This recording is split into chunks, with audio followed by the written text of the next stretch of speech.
देखिए, ये तो सुप्रीम कोर्ट इसका तय करेंगे, अगर वो देश के सर्वोच्च न्यायालय में गए हैं तो। लेकिन अभिषेक बैनर्जी का अभी दिल का हालत ऐसा है, वो मन में शायद ये गाना गुनगुना रहे हैं कि अभी ना जाओ छोड़ के, कि दिल अभी भरा नहीं। ये नहीं जाने देना चाहते हैं, क्योंकि वो जानते हैं कि ये जो सांसद है, जिनके खिलाफ उनके पार्टी के कुछ लोग कुछ दिन तक इतना बुरा भला कहे हैं, उनको गिरगिट कहा है, उनको दल बदलू बहुत कुछ कहा है, तो ये तब याद नहीं रहा।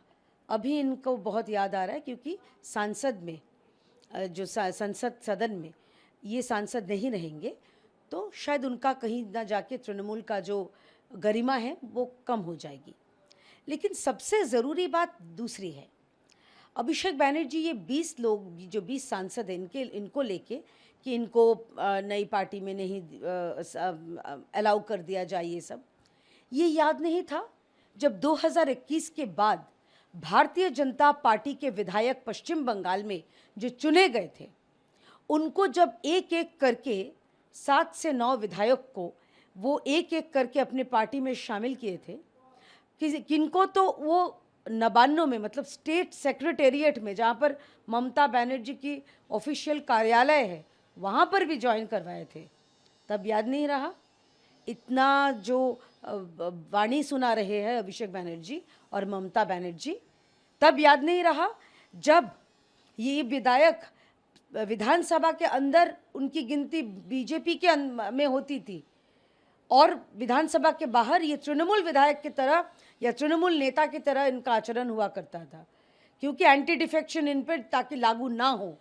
तब गणतंत्र की याद नहीं आई, तब संविधान की याद नहीं आई, और अब संविधान की याद आ रही है, क्योंकि अपने पे आ रही है।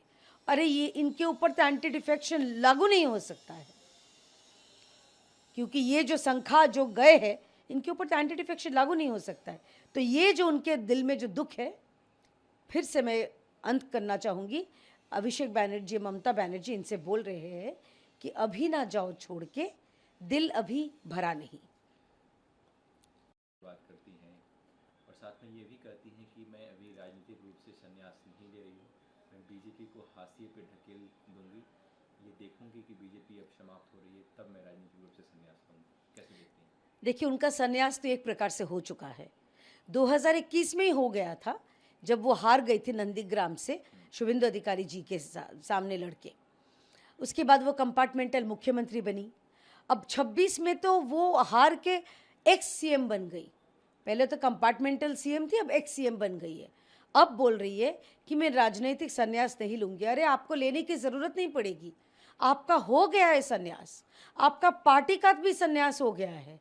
पहले हुआ करता था सारा सर्वभारतीय तृणमूल कांग्रेस, उसके बाद हो चुका प्रादेशिक तृणमूल कांग्रेस, अब तो कालीघाट तृणमूल कांग्रेस से महज बुआ भतीजा की पार्टी बन चुकी है। तो वो संन्यास ले चाहे नहीं ले, पश्चिम बंगाल की जनता, पश्चिम बंगाल की जनगण उनको संन्यास दिला चुके हैं। और बीजेपी को ख़त्म करने की बात, ये तो हम 2019 में भी एक ही स्क्रिप्ट, एक ही चित्रनाट्य हम सुन के आए हैं कि बीजेपी के जो प्रधानमंत्री मैं नहीं मानूंगी, फिर जाके प्रधानमंत्री जी से भेंट करना पड़ा। 2024 में भी एक ही बात की वही रिपीट टेलीकास्ट कर रही थी, उनका सुई अटक गया होगा कैसेट का। अभी भी फिर उन्होंने कहा, फिर भी नरेंद्र मोदी जी आ गए प्रधानमंत्री के रूप से, देश ने चाहा, देश की जनगण ने चाहा इसीलिए। और अब वो ख्वाब देखे, ख्वाब देखना अच्छी बात है। ख्याली पुलाव जब पकाए तो मैं उनसे आग्रह करूंगी और थोड़ा सा घी ज़्यादा डालो, तब पुलाव का स्वाद ख्याल में, सपने में और भी स्वादिष्ट लगेगा।